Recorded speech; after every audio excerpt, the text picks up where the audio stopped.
Swayam Prabha. Digital India. Educated India.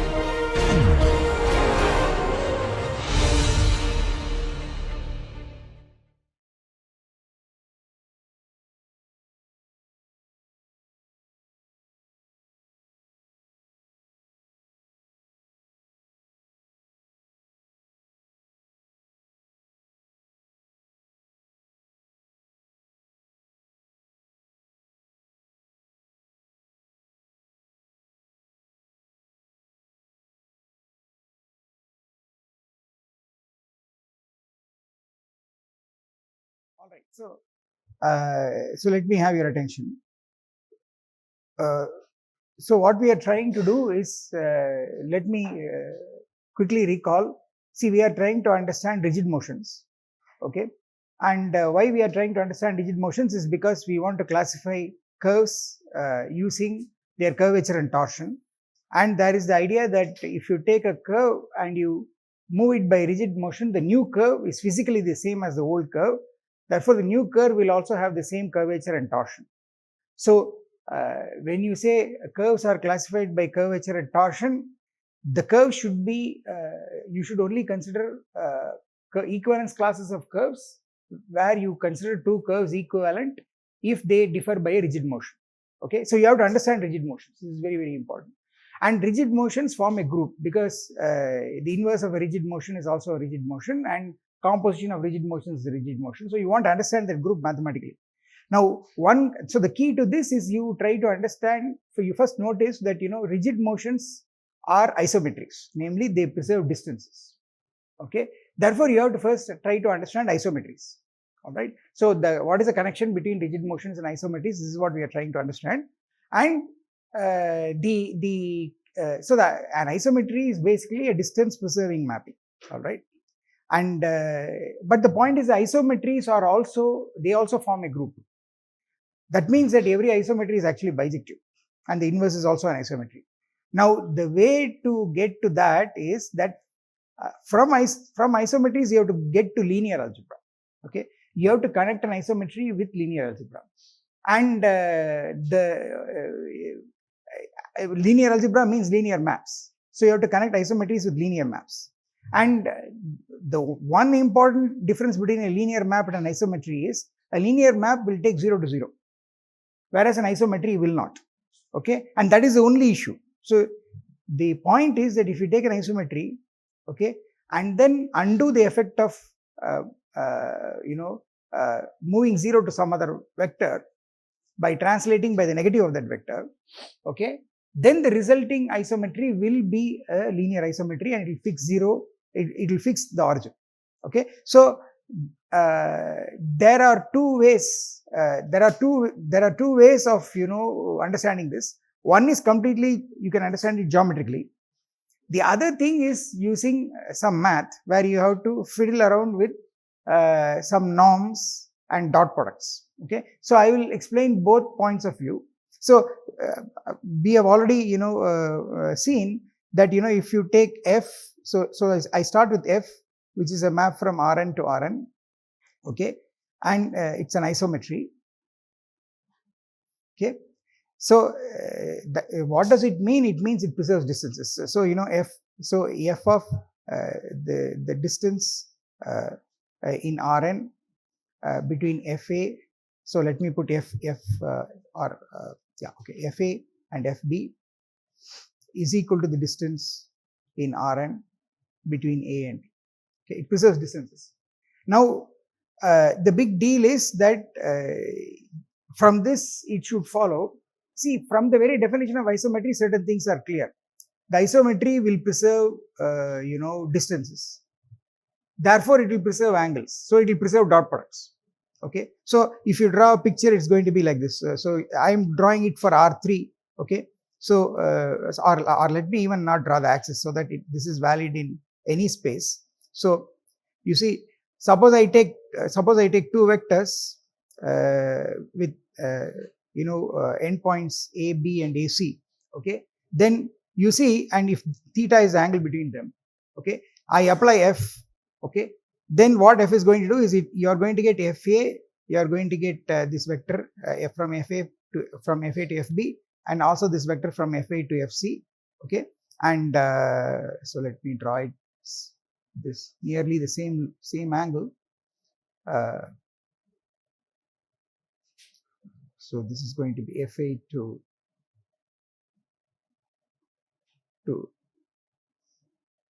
FC. Okay, and this is the angle.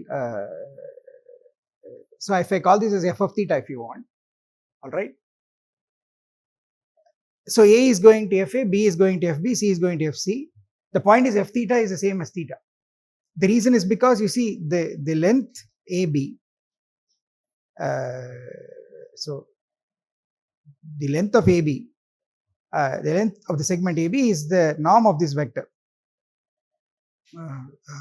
Is AB vector.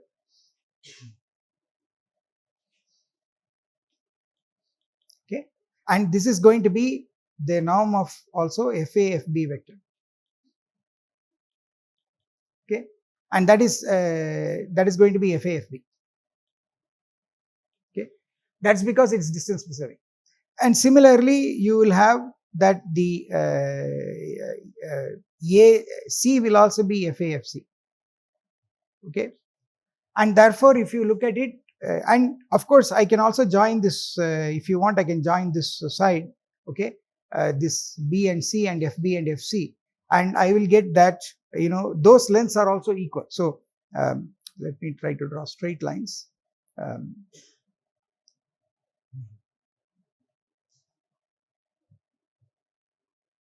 Okay,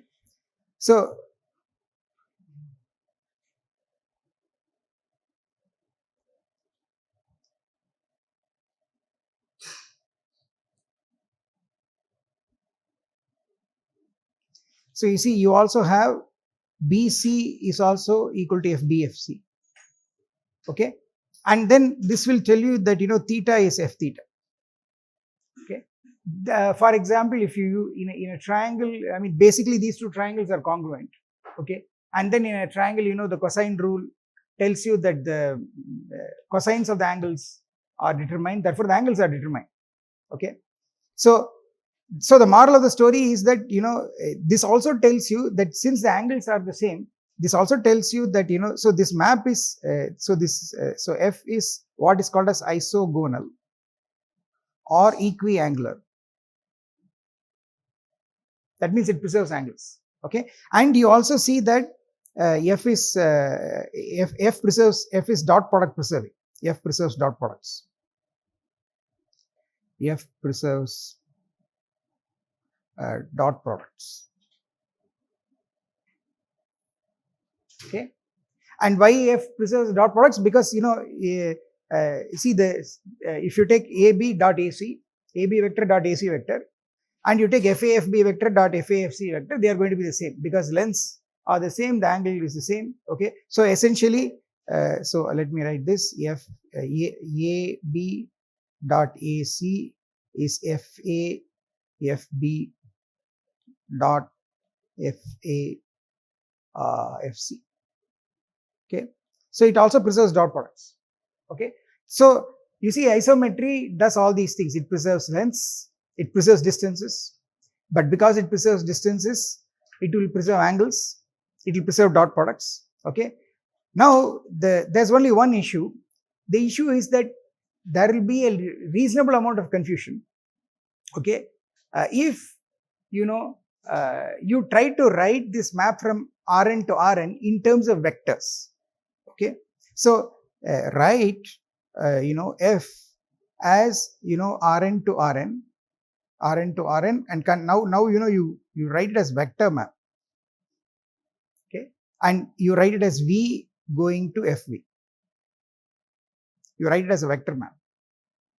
Now this is the original F was written the original F was written in terms of just points. It was a point map. But now what you are doing is you are writing in terms of vectors. So when you write it in terms of vectors, the idea is that a point is considered as position vector with respect to the origin. So what is happening is that you are having something. So let me not again draw the axis. Let me just put a point as origin, and this is my vector V. So this is my point P. Then I apply F then I will get, I get I get this point FP, okay, then I have O, and then I get this vector, all right, and this is my, so this is my F of B, okay, and here is a big deal. See, this, the problem is that you see, this FV and V need not have the same norm. Okay, so here is the caution is that if you write it in vector notation, you see F does not preserve norms. That's because you see norm of FV, if you calculate it, this is not equal to norm V. That the issue is because 0 is going to F0 and F0 is not 0. That is the whole problem. However, you can write norm of Fv minus F0 is equal to norm of V minus 0, which is norm V. Okay. So in this case also, you can write norm of F V1 minus F of V2 is equal to norm of V1 minus V2. This is correct. Okay. But however, F will not preserve the norms. Okay. So this is a point of caution. All right. So this is the symbol I'll use. Okay. Then there is another point of caution. Namely, so F does not preserve norms if you write it as a vector map. Okay. But remember, it preserves, if you consider vectors as free, it preserves the norms of vectors. Okay, so here when you look at this picture, when I say norm AB, which is norm AB is equal to norm FA FB is equal to FA FB. Okay, here you see this AB and FA FB are considered as free vectors. Okay, and I'm not bothered about whether they are localized at the origin. See, a vector in principle can be translated parallel to itself, and it will effectively be the same vector. Okay. You are not bothered about the starting point and the ending point. It's only the length and the direction that are relevant. That is if you take a vector floating in space. The difference between that and a vector space is that all vectors are localized at the origin. So all vectors have their tail at the origin. Okay, and so in a vector space, the vectors are not floating around. That's the difference you have to understand. In a vector space, the vectors are all, from the origin, they are pointing outward. And the initial point of every vector is the origin. That's the big difference. Okay. So that is what is causing all this trouble. So you see what is happening is that the original, if you write the isometry in terms of points, if you take free vectors, it will preserve their norms. Okay. And if you take free vectors, it will preserve their dot products. But if you write the same thing as a map of vectors, then what will happen is that it will not preserve the norms, okay, but it will still preserve distances, because norm V1 minus V2 is the distance between the point represented by V1 and V2, okay. And if you write it as a vector map, okay, it will also not preserve dot products. That's also obvious because, for the same reason, this is also obvious. Okay. See, for example, in the plane, suppose I take two vectors like this, which are actually reflections of each other. Okay. And now you see, suppose I take, so this is, suppose I put a line in the middle, okay, and make a reflection about this line, right? Then what happens is that, after reflection, so this is your V1 vector, and this is V2 vector, okay. And then, so let me call this point will be, so let me not say anything. I'll just say reflect about this line, okay. That's halfway between, these two, the y-axis and the right side, the dotted line on the right side. If you reflect it, what happens is that you see now after reflection, you see this vector will be like this. This will be the reflected picture.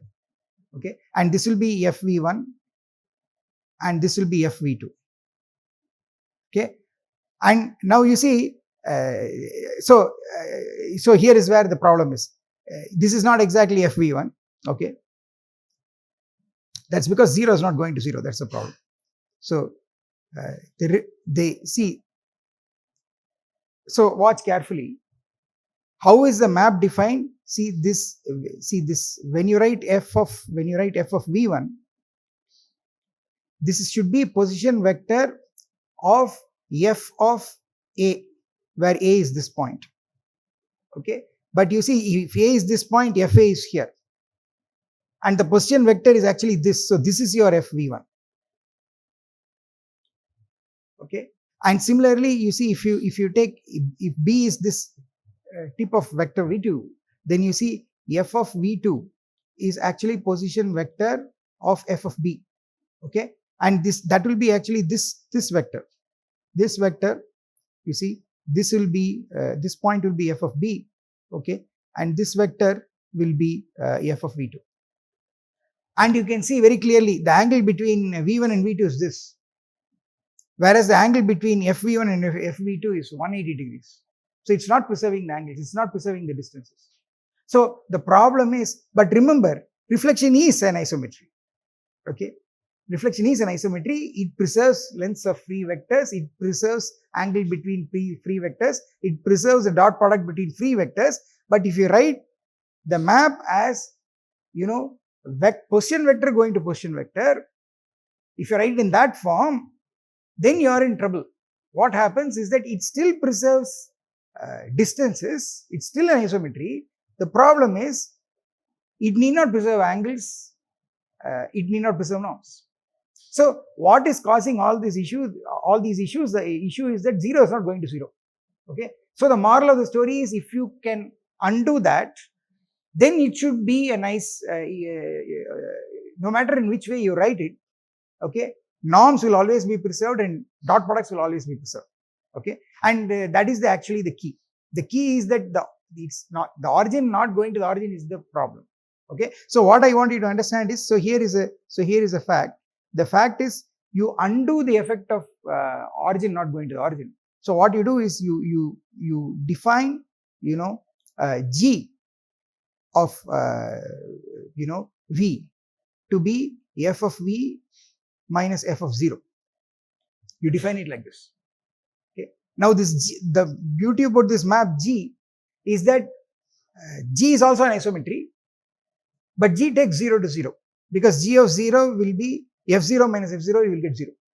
Okay, so then g is an isometry and takes 0 to 0. Okay, and if you have an isometry that takes 0 to 0, then everything is correct.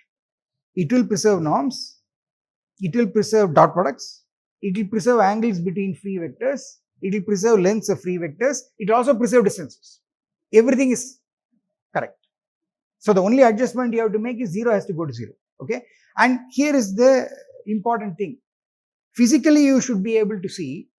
So I will tell this physically, geometrically, then I will also tell you how to do this mathematically. Okay, physically you can see that if you take an isometry that takes 0 to 0, then it will be a linear map. So here, so this is the connection with linear algebra. Okay, and so let me make this observation that, you know, this g is actually, you know, you first apply f, then you apply translation by minus f0. This is what g is. Okay, so this is and mind you, translation v0 is the map that takes every v to v plus v0. This is the translation. Okay, and basically g is a composition of f and a translation. Okay, you know, f is already an isometry, translations are isometries. So, and the composition of isometries is again an isometry, therefore g is also an isometry. Okay, and f preserves, see, whatever f and translations preserve, that g will also preserve.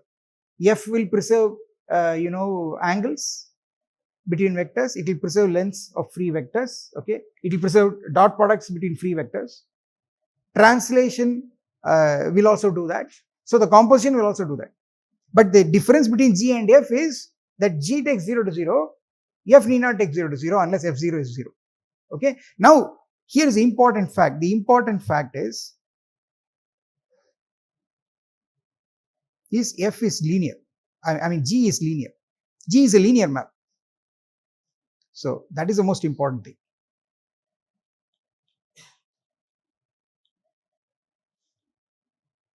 Okay. That means what is the definition of a G and map? What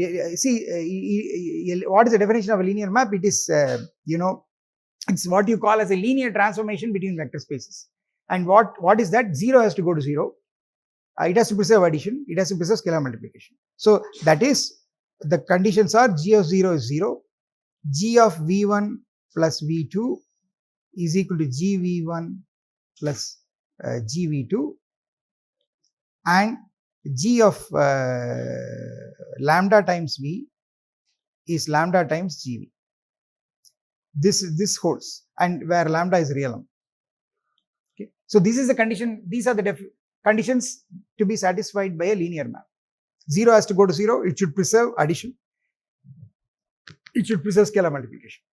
Okay. Now this is true for G. Okay. And why is this true for G? Geometrically, you can see that very, very clearly. You see, if I start with, if you think about it, what is really happening? Okay. Suppose you apply F. Okay. You take, first of all, suppose I take two vectors, let us say, let me call this as again A, B, and C. All right. Then you see, if I take this, so if I take this, so this is my, let me call this as vector V1, this is my vector V2, okay. Then I apply F, what I'll get is, I'll get, you see, I'll get FB, I'll get FC, and then I'll get FA, okay. And I'm going to get this picture here. And you see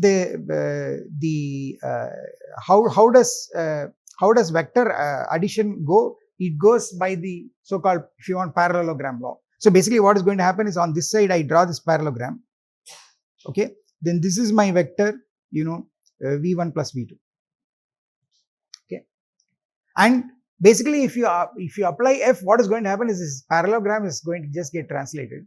So what will happen is that, you see, here I am going to get, this is going to be FC, and I will get this again, the same parallelogram I'll get here, okay. So F of A will be F of 0, okay, and this will be your origin, okay. So the point is, the origin has to be taken separately, okay. Origin need not be either F of 0, A or B or C or D. So from 0 to C is the vector V1, so 0 to FC is the vector FV1, so this is FV1.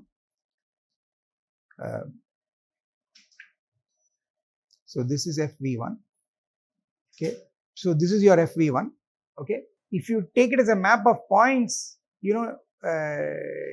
as free vectors, everything is nice. It's actually, it looks linear also, okay. Free vectors addition, but if you take it as a map of localized vectors, it's going to be in trouble. That's what I want to say, okay. So you see, this A, so this vector V1, okay, it starts from A, 0 to A is 0 to C, okay. So if you take F of V1, you are supposed to take position vector of F of C, and that is going to be the 0 to FC. This is your FV1, okay. Similarly, if you take the other vector, suppose I take this vector which is V2, okay. This is from 0 to B. If you write as a map of position vectors, it should go to position vector of F of B, and F of B position vector is this. This is the position vector of FB, and that is going to be your F of V2, okay. And if you take the sum also, what is going to happen is that if you take the sum, then you're going to end up with a different thing. So let me use some other color. So you see, if I take this v1 plus v2, okay, the image will be position vector of D. So I will get, so this will be my v1 plus v2, okay. And if you calculate fv1 plus fv2 in the target, okay, that's not equal to fv1 plus v2. So you see, I have to complete this parallelogram. So you see, where is this? I have to complete this parallelogram. So if I draw this vector, this is the vector that's going to be, you know, fv1 plus fv2,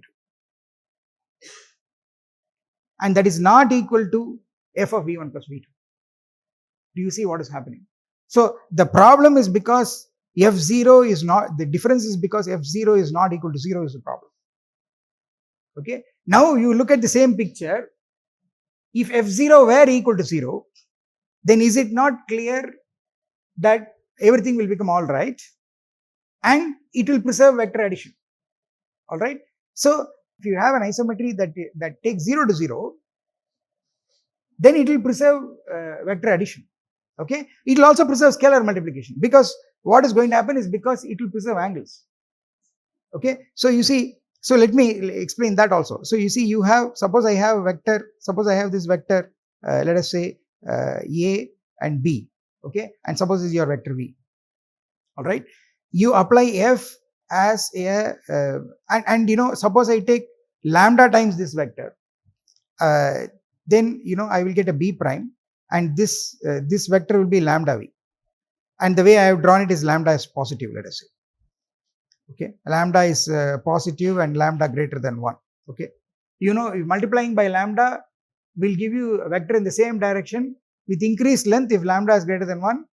Of course, if lambda equal to 1, you'll get back the same vector. If lambda is less than 1, it's going to shrink. If lambda is negative, it's going to go on the opposite direction. Okay, so if you take F as a map of points, okay, then there is no problem. What is going to happen is that I will get the same picture here.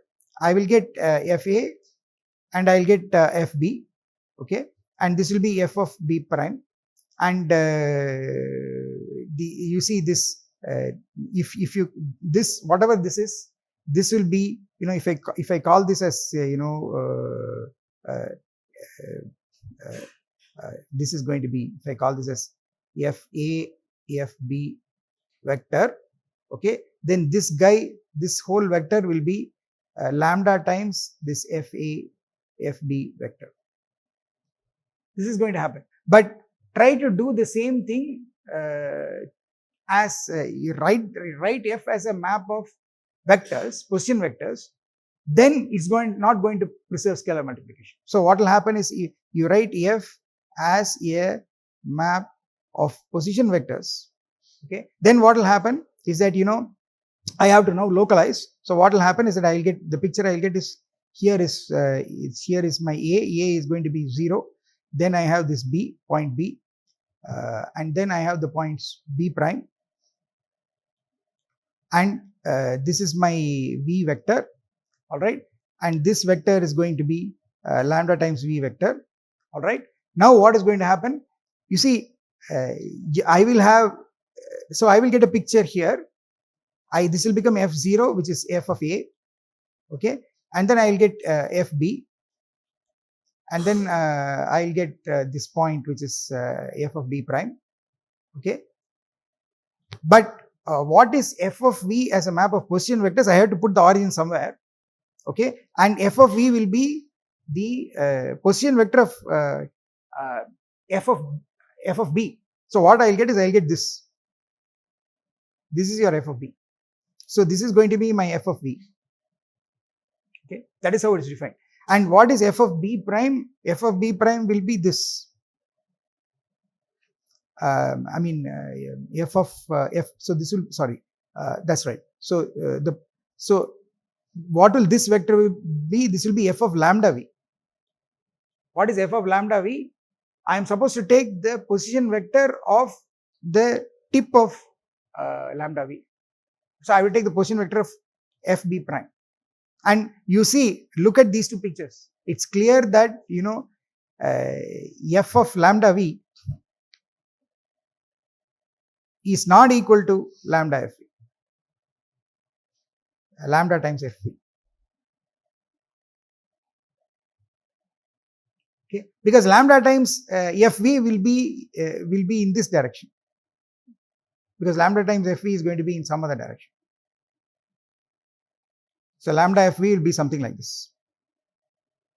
This will be your lambda Fv. And lambda Fv is not f of lambda v. Okay, and again, what is the problem? The problem is that because f0 is not equal to 0 is the issue. If f0 had been equal to 0, okay, then everything is going to be correct. That's because you see the original the angles between the vectors are preserved. Angles between the free vectors are preserved. Okay, and what is going to happen is that then you will get f of lambda v is equal to lambda Fv if f took 0 to 0.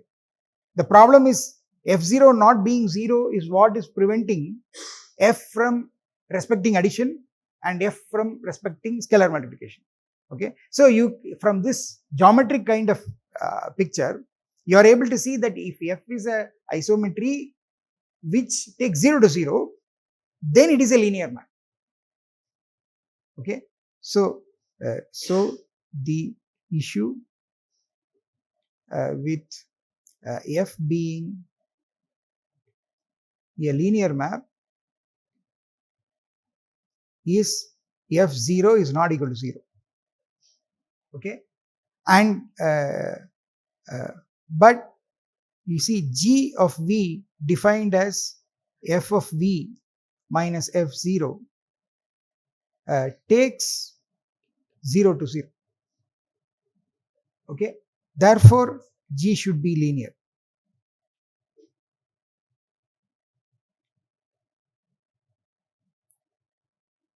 Okay, you by taking fv and taking from that f of 0, what you have done is you have made 0 to go to 0 for g, and the properties of f also carry over to g. F is an isometry, so g is also an isometry. So g is an isometry that takes 0 to 0, and then it is linear.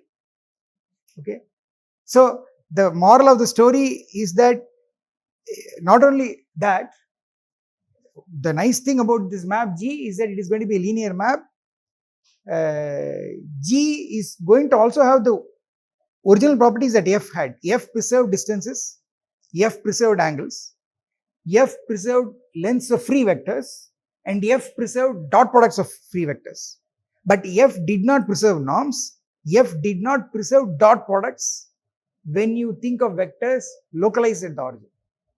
And F is not linear also.